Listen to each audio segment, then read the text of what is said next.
ರಾಜತಾಂತ್ರಿಕ ಪಾಸ್ಪೋರ್ಟ್ ಬಗ್ಗೆ ಇವರೆಲ್ಲ ಮಾತನಾಡುತ್ತಿದ್ದಾರೆ. ಆದರೆ ಇವರಿಗೆ ಕಾನೂನಿನ ತಿಳುವಳಿಕೆಯೇ ಇಲ್ಲ. ಈಗ ಪ್ರಜ್ವಲ್ಗೆ ವಾಪಸ್ ಕರೆದುಕೊಂಡು ಬರಲು ಪತ್ರ ಬರೆದಿದ್ದಾರೆ. ರಾಜತಾಂತ್ರಿಕ ಪಾಸ್ಪೋರ್ಟ್ ರದ್ದು ಮಾಡಬೇಕು ಎಂದು ಕೇಳಿದ್ದಾರೆ. ತಕ್ಷಣಕ್ಕೆ ಅದು ಸಾಧ್ಯವಿಲ್ಲ ಎಂದು ಅವರು ಹೇಳಿದರು. ಇದೆಲ್ಲ ಪ್ರಕ್ರಿಯೆ ಸಾಕಷ್ಟು ದಿನ ಆಗಬಹುದು ಎನ್ನುವ ಕಾರಣಕ್ಕೆ ತಕ್ಷಣ ವಾಪಸ್ ಬಂದು ತನಿಖೆಗೆ ಹಾಜರಾಗು ಎಂದು ಪ್ರಜ್ವಲ್ಗೆ ಸಂದೇಶ ಕೊಟ್ಟಿದ್ದೇನೆ. ದೇವೇಗೌಡರು ಕೊನೆ ಎಚ್ಚರಿಕೆ ಕೊಟ್ಟಿದ್ದಾರೆ. ಆದರೆ ಮಾಧ್ಯಮ ಹೇಳಿಕೆ ಮೂಲಕ ದೇವೇಗೌಡರು ನೀಡಿದ ಎಚ್ಚರಿಕೆ ಬಗ್ಗೆ ಮುಖ್ಯಮಂತ್ರಿಗಳು ಹಗುರವಾಗಿ ಮಾತನಾಡುತ್ತಿದ್ದಾರೆ. ಎಷ್ಟು ವರ್ಷ ಇವರು ದೇವೇಗೌಡರ ಜೊತೆ ಕೆಲಸ ಮಾಡಿದ್ದಾರೆ, ಅವರು ಯಾವ ರೀತಿ ರಾಜಕಾರಣ ಮಾಡಿದ್ದಾರೆ ಎನ್ನುವುದು ಸಿದ್ದರಾಮಯ್ಯ ಅವರಿಗೆ ಗೊತ್ತಿಲ್ವೇ ಎಂದು ಕುಮಾರಸ್ವಾಮಿ ಆಕ್ರೋಶ ವ್ಯಕ್ತಪಡಿಸಿದರು. ಅದೇ ನಿಮ್ಮ ಕುಟುಂಬಕ್ಕೆ ಅನ್ವಯಿಸಿಕೊಂಡು ನೋಡಿ, ಆ ನೋವು ಏನು ಎನ್ನುವುದು ಗೊತ್ತಾಗುತ್ತದೆ. ನಿಮಗೆ ನಾಚಿಕೆ ಆಗೋದಿಲ್ಲವೇ? ತನಿಖೆಯ ದಾರಿ ತಪ್ಪಿಸುವ ಕೆಲಸ ನಾನು ಮಾಡಿದ್ದೇನಾ ಎಂದ ಅವರು ಕಾಂಗ್ರೆಸ್ ವಿರುದ್ಧ ಕೆಂಡಾಮಂಡಲರಾದರು. ಇದೊಂದು ರಾಜಕೀಯ ಪಕ್ಷವಾ? ಇವರಿಗೆ ಗೌರವ ಇದೆಯಾ? ಮಾನ ಮರ್ಯಾದೆ ಇದೆಯಾ? ಇದೇ ನಿಮ್ಮ ಡಿ.ಕೆ. ಶಿವಕುಮಾರ್ ಅದೇ ಸಿ.ಡಿ. ಶಿವು ಮಾಡಿದ್ದು ಗೊತ್ತಿಲ್ವೇ? ಆ ವ್ಯಕ್ತಿಯನ್ನು ಶಿವಕುಮಾರ್ ಎನ್ನುವುದು ಉಪಯೋಗಕ್ಕೆ ಬರೋದಿಲ್ಲ. ಅವರನ್ನು ಸಿ.ಡಿ. ಶಿವು ಅಂತಲೇ ಕರೆಯಬೇಕು. ಯಾಕಪ್ಪ ಸಿ.ಡಿ. ಶಿವು ಬ್ರೋಕರ್ ಶಿವರಾಮೇಗೌಡ ಜತೆ ಮಾತನಾಡಿದೆ ಎಂದು ಡಿಸಿಎಂ ಡಿ.ಕೆ.ಶಿಯನ್ನು ನೇರವಾಗಿ ಪ್ರಶ್ನಿಸಿದರು. ಇಡೀ ಪ್ರಕರಣದಲ್ಲಿ ಇವರು ಯಾರದ್ದು ಪಾತ್ರ ಇಲ್ಲ ಎಂದರೆ ದೇವರಾಜೇಗೌಡ, ಶಿವರಾಮೇಗೌಡ, ಡಿ.ಕೆ. ಶಿವಕುಮಾರ್ ಯಾಕೆ ಮಾತನಾಡಿದ್ರು? ಇನ್ನು ಏನಾದ್ರೂ ಸಾಕ್ಷ್ಯ ಮೆಟೀರಿಯಲ್ ಇದೆಯಾ ಅಂತ ಯಾಕೆ ಕೇಳಿದ್ರು? ಬ್ರೋಕರ್ ಕೆಲಸ, ತಲೆ ಹಿಡಿಯುವ ಕೆಲಸ ಮಾಡುತ್ತಿರುವುದು ಅವರು. ನನ್ನ ಬಗ್ಗೆ ಪಕ್ಷದಿಂದ ಎಕ್ಸ್ ಖಾತೆಯಲ್ಲಿ ಪೋಸ್ಟ್ ಹಾಕಿ ಅವಹೇಳನ ಮಾಡುತ್ತೀರಾ? ನೀವು ಯಾವ ನೈತಿಕತೆ ಇಟ್ಟುಕೊಂಡಿದ್ದೀರಾ ಎಂದು ಡಿಸಿಎಂ ಡಿ.ಕೆ.ಶಿ ವಿರುದ್ಧ ಕಿಡಿಕಾರಿದರು. ಗೃಹ ಸಚಿವರು ತನಿಖೆ ನಿಷ್ಪಕ್ಷಪಾತವಾಗಿ ನಡೆಯುವಂತೆ ನೋಡಿಕೊಳ್ಳಬೇಕು. ನಿಜವಾದ ಅಪರಾಧಿ ವಿರುದ್ಧ ಕ್ರಮ ಕೈಗೊಳ್ಳಲಿ. ನಮ್ಮದೇನೂ ತಕರಾರು ಇಲ್ಲ. ನಿಮಗೂ ತಂದೆ ತಾಯಿ ಇದ್ದಾರೆ, ಒಡ ಹುಟ್ಟಿದ ಅಕ್ಕ ತಂಗಿಯರಿದ್ದಾರೆ, ಅರ್ಥ ಮಾಡಿಕೊಳ್ಳಿ ಎಂದು ಆಕ್ರೋಶ ವ್ಯಕ್ತಪಡಿಸಿದರು. ಸರ್ಕಾರಕ್ಕೆ ಹಾಗೂ ಅಧಿಕಾರಿಗಳಿಗೆ ಯಾರೂ ಗೌರವ ಕೊಡುವ ವಾತಾವರಣವಿಲ್ಲ. ಯಾವುದೇ ಪೊಲೀಸ್ ಅಧಿಕಾರಿಗಳಿಗೆ ಗೌರವವಿಲ್ಲ. ಯಾಕಂದ್ರೆ ಸರ್ಕಾರ ಆ ರೀತಿ ಇದೆ. ಪೊಲೀಸ್ ಅಧಿಕಾರಿಗಳನ್ನು ಆ ರೀತಿ ಬಳಕೆ ಮಾಡಿಕೊಂಡಿದ್ದಾರೆ ಸರ್ಕಾರದವರು. ಅದರಿಂದ ರಾಜ್ಯದಲ್ಲಿ ಕಾನೂನು ಸಂಪೂರ್ಣ ಕುಸಿತವಾಗಿದೆ. ಇದು ಸರ್ಕಾರದ ಸ್ವಯಂಕೃತ ಅಪರಾಧ. ಈ ಸರ್ಕಾರದ ಬಗ್ಗೆ ಅಧಿಕಾರಿಗಳಲ್ಲೂ ವಿಶ್ವಾಸವಿಲ್ಲ, ಜನತೆಯಲ್ಲೂ ವಿಶ್ವಾಸವಿಲ್ಲ ಎಂದು ಕುಮಾರಸ್ವಾಮಿ ಟೀಕಿಸಿದರು. ಇನ್ನು ತಮ್ಮ ಎಕ್ಸ್ ಖಾತೆಯಲ್ಲಿಯೂ ಕಾಂಗ್ರೆಸ್ ವಿರುದ್ಧ ತೀವ್ರ ಆಕ್ರೋಶ ವ್ಯಕ್ತಪಡಿಸಿರುವ ಕುಮಾರಸ್ವಾಮಿ, ಕ್ಷಣಕ್ಕೊಂದು ಮಾತು, ಗಳಿಗೆಗೊಂದು ಹೇಳಿಕೆ. ಕರ್ನಾಟಕದ ಮುಖ್ಯಮಂತ್ರಿ ಕುರ್ಚಿಯ ಮೇಲೆ ನೀವು ಕೂತಿದ್ದೀರೋ ಅಥವಾ ಊಸರವಳ್ಳಿ ಏನಾದರೂ ಕೂತಿದೆಯೋ ನನಗಂತೂ ಅನುಮಾನ. ಎಷ್ಟು ಬಣ್ಣಗೇಡಿ ವರ್ತನೆಯನ್ನು ನಿಮ್ಮಿಂದ ನಿರೀಕ್ಷೆ ಮಾಡಲಿಲ್ಲ ನಾನು. ತೀವ್ರ ವಿಷಾದ ಮತ್ತು ನೋವಿನಿಂದಲೇ ಈ ಮಾತು ಹೇಳುತ್ತಿದ್ದೇನೆ ಎಂದು ಅವರು ತಮ್ಮ ಎಕ್ಸ್ ಖಾತೆಯಲ್ಲಿ ಹೇಳಿಕೊಂಡಿದ್ದಾರೆ. ನೊಂದ ಮಹಿಳೆಯರ ವಿಡಿಯೋಗಳನ್ನ ಜಾಲತಾಣಗಳಲ್ಲಿ ಹಂಚುವುದು, ಹರಡುವುದು ಮುಖ್ಯವಲ್ಲ, ಅದು ಅಪರಾಧವೂ ಅಲ್ಲ. ಅಶ್ಲೀಲ ವಿಡಿಯೋಗಳನ್ನು ವೈರಲ್ ಮಾಡಿದ್ದು ದೊಡ್ಡ ಅಪರಾಧ ಎನ್ನುವುದು ಯಾವ ಸೆಕ್ಷನ್ನಲ್ಲಿದೆ? ಅದನ್ನು ಯಾವ ಸೆಕ್ಷನ್ನಲ್ಲಿ ಉಲ್ಲೇಖಿಸಿದ್ದಾರೆ? ಕುಮಾರಸ್ವಾಮಿ ಪ್ರಕಾರ ಯಾವುದಾದ್ರೂ ಹೊಸ ಸೆಕ್ಷನ್ ಇದ್ರೆ ಹೇಳಿ ಎಂದು ನನಗೆ ಪ್ರಶ್ನೆ ಮಾಡಿದ್ದೀರಿ. ನಿಜ, ನೀವು ಸ್ವಯಂ ಘೋಷಿತ ಸಂವಿಧಾನ ತಜ್ಞರು, ಖ್ಯಾತಿ ಮಾಜಿ ವಕೀಲರು, ಹಾಲಿ ಮುಖ್ಯಮಂತ್ರಿಗಳು. ಆದರೂ ನಿಮ್ಮ ಪ್ರಶ್ನೆಗೆ ಉತ್ತರ ಕೊಡುವುದು ನನ್ನ ಧರ್ಮ. ಆದರೆ ನಿಮಗೆ ಈ ಪರಿ ಅಜ್ಞಾನವೇ ಎನ್ನುವುದು ನನಗೆ ಸೋಜಿಗ. ಮಾತೆತ್ತಿದರೆ ನಾನು ಲಾಯರ್ಗಿರಿ ಮಾಡ್ತಾ ಇದ್ದೆ. ಸುಮ್ಕೆ ಕುತ್ಕೊಳ್ಳಿ ಎಂದು ಎಲ್ಲರ ಬಾಯಿ ಮುಚ್ಚಿಸುತ್ತಿದ್ದ ನೀವು ಈಗ ನೀವೇ ಬಾಯಿ ಮುಚ್ಚಿಕೊಳ್ಳುವ ಪರಿಸ್ಥಿತಿ ಬಂದಿದೆ ಎಂದು ಲೇವಡಿ ಮಾಡಿದ್ದಾರೆ. ಇದೇ ಕಾರಣಕ್ಕೆ ನಾನು ನಿಮ್ಮನ್ನು ಅತ್ಯಂತ ವಿನಮ್ರತೆಯಿಂದ ವಿನಂತಿ ಮಾಡಿಕೊಂಡಿದ್ದು, ದಯಮಾಡಿ ವಕೀಲಿಕೆ ಮಾಡಬೇಡಿ ಎಂದು. ಕಾನೂನಿನ ಬಗ್ಗೆ ಸಾಸಿವೆ ಕಾಳಿನಷ್ಟು ತಿಳುವಳಿಕೆ ಇಲ್ಲದವರೊಬ್ಬರು ನಾನು ವಕೀಲಿಕೆ ಮಾಡ್ತಾ ಇದ್ದೆ ಎಂದು ಹೇಳಿಕೊಳ್ಳುವುದು ಗೌರವಾನ್ವಿತ ವಕೀಲ ಸಮುದಾಯಕ್ಕೆ ಮಾಡುವ ಅಪಚಾರ. ತಮಗೆ ಇನ್ನಾದರೂ ಇರಲಿ ಶಿಷ್ಟಾಚಾರ ಎಂದು ಕುಟಿಕಿದ್ದಾರೆ. ನೊಂದ ಮಹಿಳೆಯರ ವಿಡಿಯೋಗಳನ್ನು ಹಂಚುವುದು ಅಪರಾಧ ಎಂದು ಯಾವ ಸೆಕ್ಷನ್ನಲ್ಲಿ ಹೇಳಿದ್ದಾರೆ ಎಂದು 1ನೇ ಕ್ಲಾಸು ಮಗುವಿನಂತೆ ಕೇಳ್ತಿದ್ದೀರಿ. ನಿಮ್ಮ ಸರ್ಕಾರದ ಅಧೀನದಲ್ಲಿರುವ, ನೀವೇ ಆದೇಶಿಸಿ ರಚನೆ ಮಾಡಿಸಿರುವ ವಿಶೇಷ ತನಿಖಾ ತಂಡ ಹೊರಡಿಸಿರುವ ಪತ್ರಿಕಾ ಪ್ರಕಟಣೆ, ರೂಪಿಸಿರುವ ಕಾನೂನುಬದ್ಧ ನಿಯಮಗಳು ಸಾಕ್ಷಾತ್ ಸಿಎಂ ಆಗಿರುವ ನಿಮ್ಮ ಗಮನಕ್ಕೆ ಬಂದಿಲ್ಲವೆಂದರೆ ತಾವು ಸರ್ಕಾರ ನಡೆಸುತ್ತಿರುವಿರೋ ಅಥವಾ ವಿಧಾನಸೌಧವನ್ನು ಟೈಮ್ ಪಾಸ್ ಕ್ಲಬ್ ಮಾಡಿಕೊಂಡಿರುವಿರೋ ಎಂದು ಪ್ರಶ್ನಿಸಿದ್ದಾರೆ.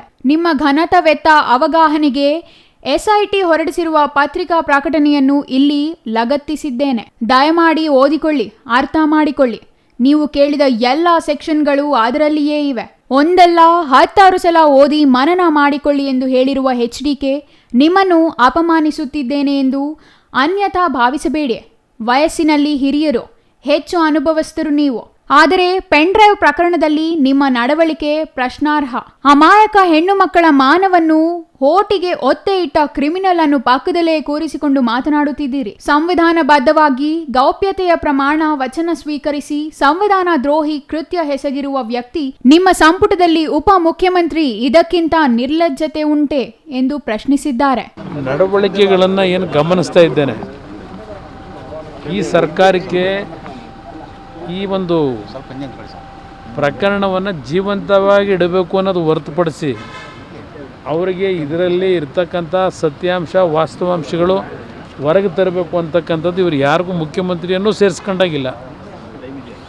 ಇವತ್ತು ದೇವೇಗೌಡರ ಬಗ್ಗೆನೂ ಪ್ರಶ್ನೆ ಮಾಡ್ತಕ್ಕಂಥ ಮುಖ್ಯಮಂತ್ರಿಗಳು ನಾನು ನಿನ್ನೆ ಒಂದು ಪ್ರಶ್ನೆ ಮಾಡಿದ್ದೇನೆ ಅದಕ್ಕೋಸ್ಕರಲೇ. ಹಾಗಿದ್ದರೆ ಇವರ ಮಗ ವಿದೇಶಕ್ಕೆ ಹೋದ್ನಲ್ಲ, ಪಾಪ ವಿದೇಶಕ್ಕೆ ಹೋಗಿ ಆ ದುರ್ಘಟನೆ ನಡೀತಲ್ಲ, ಯಾವ ಒಂದು ಕಾರ್ಯಕ್ರಮಕ್ಕೆ ಹೋಗಿದ್ದು ಅವತ್ತು ಇವ್ರು ಪರ್ಮಿಷನ್ ತೊಗೊಂಡೋಗಿದ್ರ? ಹಾಗಿದ್ರೆ ಇವ್ರ ಮಗನ ಜೊತೆ ಯಾರ್ಯಾರು ಹೋಗಿದ್ದರು, ಎಷ್ಟು ಜನ ಇದ್ದರು, ಅಲ್ಲಿ ನಡೆದಂಥ ಘಟನೆಗಳೇನು ಅಂತಕ್ಕಂಥಕ್ಕೆ ಒಂದು ತನಿಖೆ ಯಾಕೆ ಮಾಡಲಿಲ್ಲ? ಯಾತಕ್ಕೆ ಮಾಡಲಿಲ್ಲ? ಅದನ್ನು ಯಾಕೆ ಮುಚ್ಚಿಟ್ರು? ಅದಕ್ಕೆ ಇವರೇ ಕಳಿಸಿದಿರ ಅವ್ರನ್ನ? ಹಾಗಿದ್ರೆ ಪರ್ಮಿಷನ್ ಕೊಟ್ಟು ಇಲ್ಲಿ ಬೆಳೆದಂಥ ಮಕ್ಕಳು ಪ್ರತಿ ಕುಟುಂಬದಲ್ಲಿ ಪ್ರತಿಯೊಂದು ಅವ್ರ ತಂದೆ ತಾಯಿಗಳು ಕೇಳಿ ಮಾಡ್ತಾರೆ.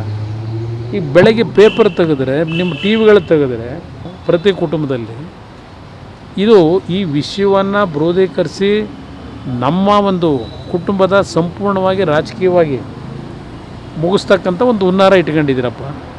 ಅದು ಹೊರತುಪಡಿಸಿ ಏನು ಮಾಡ್ತಾಯಿದ್ದೀರಿ? ಈಗ ಪೆನ್ ಡ್ರೈವ್ನ ಸೂತ್ರಧಾರಿದ್ದಾರಲ್ಲ, ಬಿಟ್ಟರಲ್ಲ ಮಾರ್ಕೆಟಿಗೆ, ಅದು ಮಾಡಿ ಸರ್ಕ್ಯುಲೇಟ್ ಮಾಡ್ತಕ್ಕಂಥದ್ದಕ್ಕೆ ಯಾವನ್ನಾದರೂ ಇಲ್ಲಿವರೆಗೆ ಅರೆಸ್ಟ್ ಮಾಡಿದ್ರ?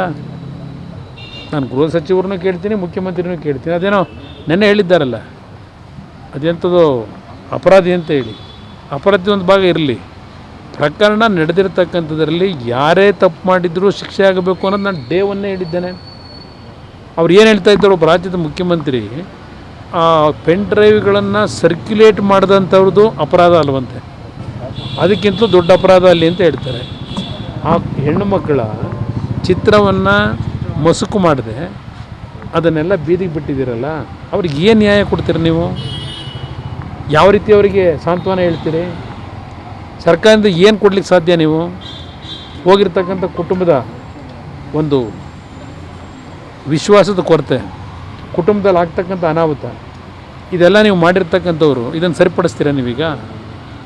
4 ಗೋಡೆ ಮಧ್ಯದಲ್ಲಿ ನಡೆದಿರ್ತಕ್ಕಂಥದ್ದು ಬೇರೆ, ಅದನ್ನು ಬೀದಿಗೆ ತಂದವರು ನೀವು ತಾನೇ. ಆ ಒಂದು ಘಟನೆ ನಡೆದಿರ್ತಕ್ಕಂಥದ್ದಕ್ಕೆ ನಿಮಗೇನು ಮಾಹಿತಿ ಸಿಕ್ಕಿತ್ತು, ತಕ್ಷಣ ಅದನ್ನು ಯಾವ ರೀತಿ ನೀವು ಆ ಕುಟುಂಬಗಳ ಒಂದು ಸಮಸ್ಯೆ ಒಳಗಾಗದೇ ಇರತಕ್ಕಂಥ ರೀತಿಯಲ್ಲಿ ಶಿಕ್ಷೆಗೆ ಗುರಿಪಡಿಸ್ಬೇಕಾಗಿತ್ತಲ್ವ? ಯಾರದಲ್ಲಿ ಸೂತ್ರಧಾರ ಇದ್ದ? ಅದು ಯಾವುದೂ ಮಾಡದೆ ನಿಮ್ಮ ಯೋಗ್ಯತೆ ಮಾನ ಮರ್ಯಾದೆ ಇದ್ದರೆ ಯಾವ ಥರ ನಡ್ಕೊಂಬಂದಿದ್ದೀರಿ ನೀವು? ನಿಮ್ಮ ಪಕ್ಷದ ಅಧ್ಯಕ್ಷ ಕಾಂಗ್ರೆಸ್ನ ವರ್ಕರ್ಸ್ಗೆ ನಾನು ಹೇಳಲಿಕ್ಕೆ ಬಯಸ್ತೀನಿ, ಮೊದಲು ನಿಮ್ಮನೆ ಏನೇನಾಗಿದೆ ಸರಿಪಡಿಸ್ಕೊಳ್ಳಿ, ನಿಮ್ಮ ಪರಿಸ್ಥಿತಿಗಳೇನಿದೆ ಅಂತೇಳಿ. ಅಲ್ಲಿ SITನಲ್ಲಿ ರಾಜಾತಿಥ್ಯ ಏನು ತನಿಖೆ ನಡೆಸ್ತೀರಿ? ಆಲ್ ರೈಟ್, ಈಗ ಅದೆಂಥದ್ದು ನೀವು ನಿಮ್ಮ ರಾಜತಾಂತ್ರಿಕ ಪಾಸ್ಪೋರ್ಟ್ ಬಗ್ಗೆ ಹೇಳ್ತೀರಲ್ಲ, ಅದರ ಕಾನೂನುಗಳು ಏನಿದೆ ಗೊತ್ತಿದೆಯಾ? ನೀವು ಮಾಧ್ಯಮದಲ್ಲಿ ಪಾಪ ಅವರೇನೋ ಹೇಳಿದ್ರು, ಏನೋ ಹೇಳ್ತೀರಿ ನೀವು, ಆದರೆ ಅದರದೇ ಆದಂಥ ಕಾನೂನಿನ ವ್ಯಾಪ್ತಿಯೊಳಗೆ ಈಗ ಪ್ರಜ್ವಲ್ ಅವ್ರನ್ನ ಈಗೇನು ಪತ್ರ ಬರೆದುಬಿಟ್ರಲ್ಲ ಕರ್ಕೊಂಬರೋದಕ್ಕೆ, ಅದು ಸದ್ಯಕ್ಕೇನಾಗಲ್ಲ, ನೋಟಿಸ್ ಕೊಟ್ಟಿದ್ದಾರೆ. ನಾವು ಯಾತಕ್ಕೆ ಇದೆಲ್ಲ ಪ್ರೋಸೆಸ್ಗಳು ಇವೆಲ್ಲ ಮತ್ತಿನ್ನೆಷ್ಟು ದಿವಸಗಳಾಗುತ್ತೋ ಅಂತೇಳಿ ಅವನು ಎಲ್ಲಿದ್ದರೂ ಬಾ ಅಂತ ದೇವೇಗೌಡರು ಅಷ್ಟು ಎಚ್ಚರಿಕೆ ಕೊಟ್ಟು ಕರೆಸಿದರೆ ದೇವೇಗೌಡರ ಬಗ್ಗೆ ಇಷ್ಟು ಲಘುವಾಗಿ ಒಬ್ಬ ಮುಖ್ಯಮಂತ್ರಿ ಮಾತಾಡ್ತಾರೆ ಅಂದರೆ ಎಷ್ಟು ವರ್ಷ ಅವ್ರ ಜೊತೆ ಕೆಲಸ ಮಾಡಿದ್ದೀರಿ ನೀವು? ಅವ್ರು ಯಾವ ಮಟ್ಟಕ್ಕೆ ರಾಜಕಾರಣ ಮಾಡ್ಕೊಂಬಂದಿದ್ದಾರೆ ದೇವೇಗೌಡರು? ನಿಮ್ಮ ಅನುಭವ ಇಲ್ಲ ದೇವೇಗೌಡರ ಬಗ್ಗೆ? ಇವತ್ತು ನಿಮ್ಮ ಕುಟುಂಬದಲ್ಲಿ ನಡೆದಂಥದ್ದು ನೀವು ಕಳಿಸಿದ್ರೆ ಅವಾಗ ನಿಮ್ಮ ಮಗನ್ನ, ನಾಚಿಕೆ ಆಗೋದಿಲ್ವ ನಿಮಗೆ ಮುಖ್ಯಮಂತ್ರಿಗೆ? ನನಗೆ ಇದರಿಂದ ಏನಿದೆ, ಇದು ನಾನು ದಾರಿ ತಪ್ಪಿಸ್ತಕ್ಕಂಥ ಕೆಲಸ ನಾನು ಮಾಡ್ತಾಯಿದ್ದೀನೋ ನೀವು ಮಾಡ್ಕೊಂಡಿದ್ದೀರೋ? ಯಾರಪ್ಪ ಚರ್ಚೆ ಮಾಡಿದ್ದು ನಿಮ್ಮ ಟೆಲಿಫೋನಲ್ಲಿ?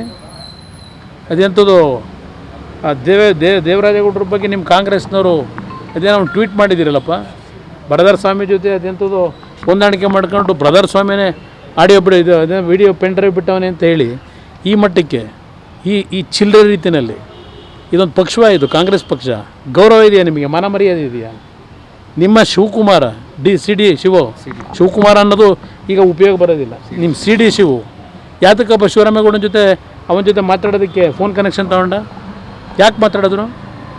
ಇವ್ರದ್ದು ಯಾರ್ದು ಅದರಲ್ಲಿ ಇನ್ವಾಲ್ವ್ಮೆಂಟ್ ಇಲ್ಲದೆ ಇದ್ದರೆ ಇನ್ನೂ ಏನೇನಿದ್ರೆ ತಂದುಕೊಡು, ಇನ್ನೂ ಏನಿದ್ರು ತಂದುಕೊಡು ಅಂತ ಹೇಳಿ ಆಮೇಲೆ ನೀನು ಏನು ಬೇಕೋ ಅವರಿಂದ ಸಹಾಯ ಮಾಡ್ತಾರೆ ಅಂತ ಹೇಳಿದ್ರಲ್ಲ. ಬ್ರೋಕರು ಅವ್ರು ಮಾಡ್ತಿರೋದು ಕೆಲಸನ, ಬ್ರೋಕರ್ ಕೆಲಸನ. ನನ್ನ ಬಗ್ಗೆ ನಿಮ್ಮ ಪಕ್ಷದಿಂದ ಅದೇಂತ ಟ್ವೀಟ್ ಮಾಡ್ತೀರಾ? ನಿಮ್ಗೆ ಯಾವ ನೈತಿಕತೆ ಇಟ್ಕೊಂಡಿದ್ದೀರಿ?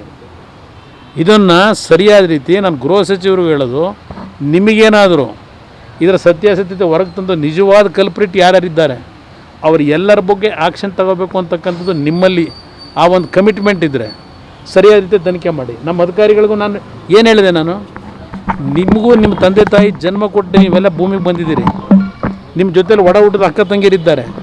ಸರಿಯಾದ ರೀತಿಯ ಈ ಒಂದು ವಿಷಯಕ್ಕೆ ಸಂಬಂಧಪಟ್ಟಂಥ ತನಿಖೆ ದಾರಿ ತಪ್ಪಿಸ್ದೆ ಸರಿಯಾದ ರೀತಿ ತನಿಖೆ ಮಾಡ್ಕೊಳ್ರಪ್ಪ ಅಂತ ಹೇಳಿಲ್ಲ ನಾನು. ಈ ಸರ್ಕಾರಕ್ಕೆ, ಈ ಸರ್ಕಾರದ ಅಧಿಕಾರಿಗಳಿಗೆ ಯಾರೂ ಗೌರವ ಕೊಡ್ತಕ್ಕಂಥ ವಾತಾವರಣ ಇಲ್ಲ. ಯಾವ ಪೊಲೀಸ್ ಅಧಿಕಾರಿಗಳಿಗೆ ಗೌರವ ಇಲ್ಲ ಇವತ್ತು ಈ ರಾಜ್ಯದಲ್ಲಿ ನನ್ನ ಅಭಿಪ್ರಾಯದಲ್ಲಿ. ಯಾಕೆ ಅಂದರೆ ಸರ್ಕಾರ ಆ ರೀತಿ ಇದೆ, ಆ ಪೊಲೀಸ್ ಅಧಿಕಾರಿಗಳನ್ನ ಉಪಯೋಗ ಆ ರೀತಿ ಮಾಡ್ಕೊತಾ ಇದ್ದೀರಿ. ಆದ್ದರಿಂದ ಇವತ್ತು ರಾಜ್ಯದಲ್ಲಿ ಇವತ್ತು ಸಂಪೂರ್ಣವಾಗಿ ಕಾನೂನು ಕುಸಿತ ಆಗಿರತಕ್ಕಂಥದ್ದು. ಪೊಲೀಸ್ ಇಲಾಖೆ ಇವತ್ತು ಅತ್ಯಂತ ಒಂದು ಕಠಿಣವಾದಂಥ ರೀತಿ ತೀರ್ಮಾನಗಳನ್ನು ಮಾಡಲಿಕ್ಕೆ ಆಗದೇ ಇರತಕ್ಕಂಥ ವಾತಾವರಣ ಸೃಷ್ಟಿ ನೀವು ಮಾಡ್ಕೊಂಡಿದ್ದೀರಿ. ಇದಕ್ಕೆ ಸ್ವಯಂ ಸರ್ಕಾರದ ಜವಾಬ್ದಾರಿ, ಅವರೇ ಮಾಡ್ಕೊಂಡಿರ್ತಕ್ಕಂಥ ಕೆಲಸ ಇದೆ. News bureau, CTV news, Chikkaballapur.